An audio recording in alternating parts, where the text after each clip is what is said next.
Chris, you gave a 1 minute pitch. I don't know if there's anything else you want to say to introduce yourself, or I guess not. But one thing I'd like to start with is the backstory.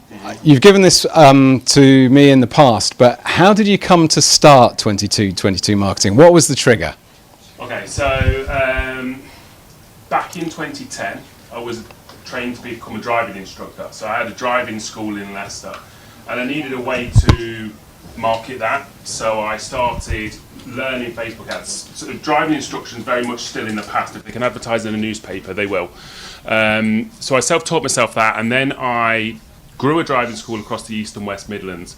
And then it I noticed a gap in the market with regards to an online course that I could sell into the driving industry, so helping people with their driving theory. So I self-taught myself Facebook ads to market the business. I didn't have a lot, I only had £5 a day, so I started some Facebook ads on £5 a day. That course took off. We've sold just over 19,000 courses. And then after selling those courses, it meant I stepped away from being a driving instructor, because at the time I was receiving about 30,000 messages a month. And I was manually replying to all of those messages. So Oof. I then automated that and then started helping driving schools with their social media marketing. And then it sort of just panned from there, really. So then we started helping companies in all different industries. That was about 6-7 years ago. Helping sole traders, SMEs. We've done corporate stuff with Tesco's, Auto Trader, Network Rail, Heathrow, people like that. But my real passion is helping people get started on a small budget, £5 a day, £10 a day, and then helping them to scale. Right. Thanks very much, Chris. Now, I won't give our experience before coming to you. But there's a reason why we came to you, which was the prior experience wasn't great. But the reason for doing that is I want to ask the question: what is it that people get wrong? Those SMEs, prior their experiences elsewhere. What are the mistakes that people make? And I know we made a ton before we came to you. Yeah, so there's lots of different mistakes, really, to be honest with you. But if you're thinking of getting started on a small budget, you've got to think about who is your absolute ideal customer. So people say to me all the time, well, I can sell my product or service to anyone. And that's all well and good, but when you're starting on a small budget, who is most likely to buy what it is that you're offering? Because they're the people that we want to go after first of all. We get the return of ad spend on those people, then we can start to scale it up to those audiences, and then we can start to pan that out then to different audiences and different people. So that's one of the key ones. The other things are creative. How are you stopping somebody from scrolling on social media? Because if you don't stop them from scrolling, then ultimately they're not going to read your offer. So you can be the best at what it is that you do, but if no one actually reads what it is that you do, there's not really any point in spending money on ads. And then probably finally is, what is your conversion action? So are you wanting people to go to a website? Are you wanting to have a conversation? And how good is that? Because you can have the best ads in the world, but if your landing page isn't converting, there's absolutely no point in running them. Mm-hmm. Great stuff. Also, then we've had this as a sales and marketing plan. We've talked about the marketing that you can do, but then the line between marketing and sales can get a bit blurred. You clearly, when you started, had to convert to sales yourself.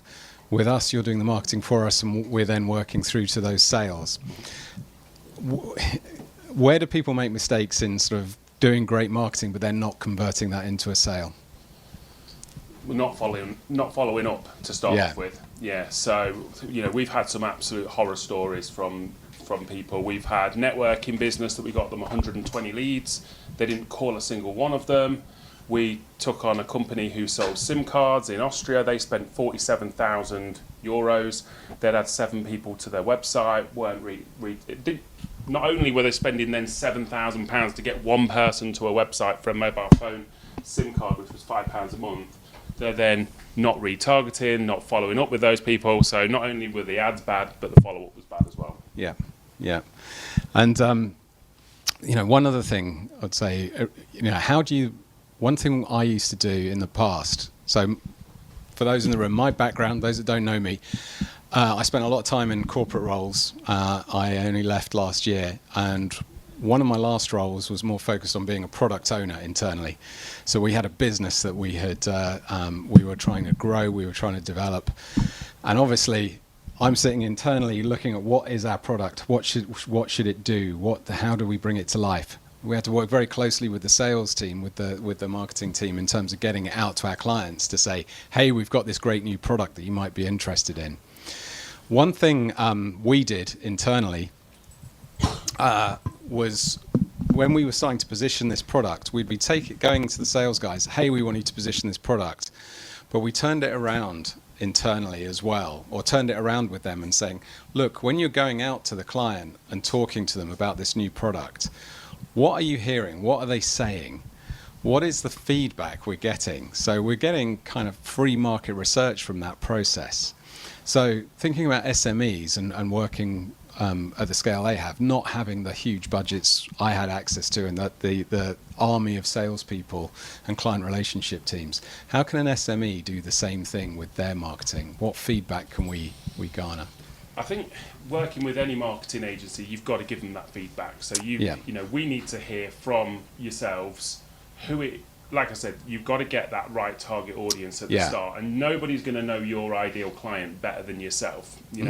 People say, come to us and they go, oh yeah, well you can pick that's what we're handing it over to you for. It's like, well, I don't know your industry. I know how to get people to come and see who you are. So you have to give that information. Yes, we can split test creatives, whether it's graphics or videos, but ultimately you know who it is that buys from you the majority of the time. So that's the information that you've got to give to your marketing agency if you want to see the best results. The more you give them, the more you'll get back in return, because they aren't experts in accountancy or baby clothes or whatever it is that you're selling.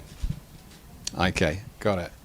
And then thinking about starting out, you mentioned you can start with £5 a day.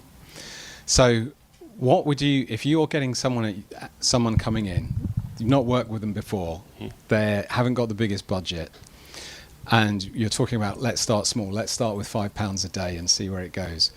What do you need from them in order to get that £5 a day, that biggest bang for the buck? What would they be expecting to come from that? And then follow-up question is, what does the path forward look like? So I kind of know, because we started with £5 a day, but that's not where we are now. Where should someone be looking to, or expecting to get to, by working with you? So I think when you're starting with a small budget, you've got, again, I'm not going to go on about the point again, but you need to know who the audience is. So we'd always ask that question. One specific thing that you're trying to sell. Yeah.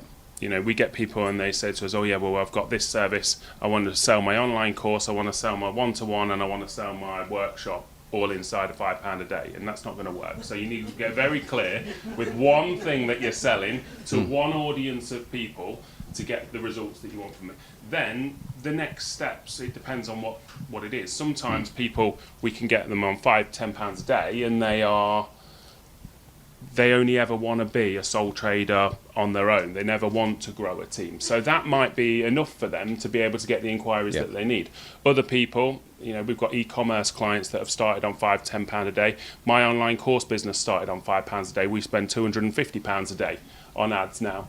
But that's because we don't have to fulfill the online course, so I can scale it to wherever I want. So the next steps would really depend on what it is they want. But we usually look at it and think, okay, with £5 has got us this many results, now we'll double the budget, or we wouldn't go from £5 a day to £100 a day. Yeah. Because most people aren't in that position to be able to do that. Most people go 5 to 10, 10 to 20, 20 to 40, which is my journey. That's what I did. Yeah.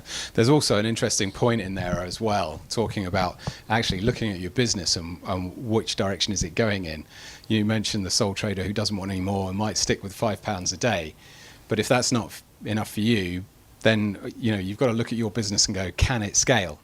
So there's no point in working through 5, 10, 20, 40, up to 100 if you haven't got the business that can support what you're going to get from it. So there may be, have you seen clients that have gone, do you know what, we need to look at how we adjust our business to scale it in order to be able to then spend more on marketing?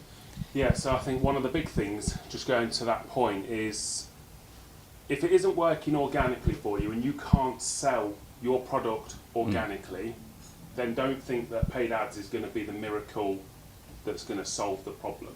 Yeah. Okay? Paid ads is something that amplifies what's already working. Okay, so I'm getting sales for my workshop from my organic posts or from meeting people at networking. I'm now going to add budget to that to amplify the message further. Yeah. It's like Global Woman. You know, you can get a room of people, but with ads you can get a room. You can get a fuller bigger room, room. hopefully. Otherwise, I'm not doing my job properly. A bigger room.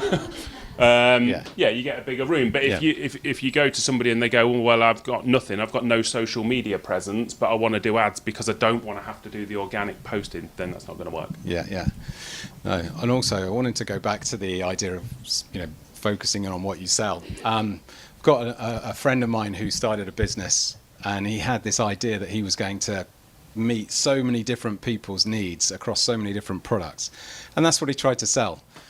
And his sales just didn't work. He got, when he did manage to get people through the door, they absolutely loved what he was doing. It was great, but he just couldn't get them through the door.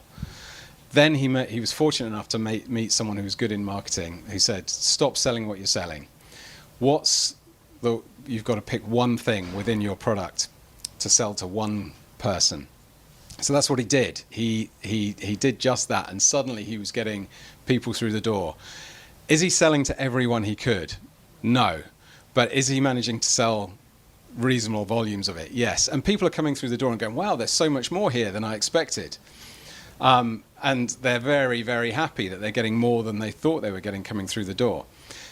Is he missing out on being able to sell to a wider demographic? Yes, he is. But he's selling, so he's happier. So you may end up giving up some sales by targeting, but you will actually end up being able to sell more. That's the message you were looking for, right? Yeah. And I think if I look at my own journey as well, I only ever, when I first started doing marketing, it was only ever to driving schools. Yeah. And that was my market. I'd been in it, I'd grown a driving school myself. People in the industry knew who I was because I'd sold the 19,000 courses. But then you do still get that message, oh, my mate next door's a builder, can you just go and help him with his social media? I've got a mortgage advisor. And then it pans from there. You don't have to be the jack of all trades, master of none. Certainly not at the start anyway. Once you build a team and you grow, that's when you can start to offer different services and industries. Yeah, awesome. And then I also want to give another story and potentially have your comments on it. So I mentioned that we'd had some bad experiences in the past.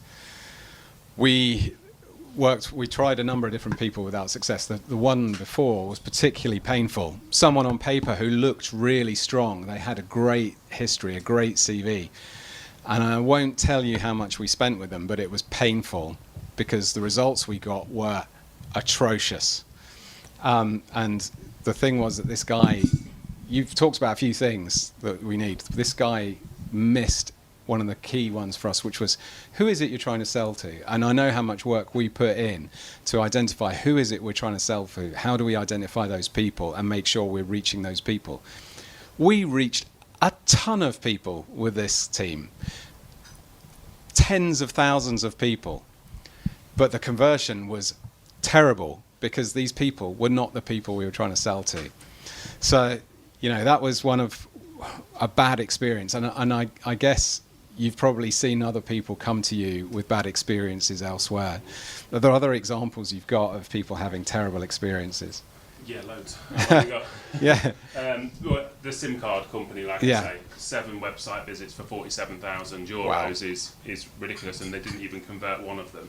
So, there's tons of stories like that. Yeah. I think people get caught up in the vanity metrics. How many impressions have I got? How many clicks have I got? It doesn't matter. You can get 1,000 people to your website, but if no one buys from you, then what's the point? I'd rather have 10 people, but all of them convert. So don't worry.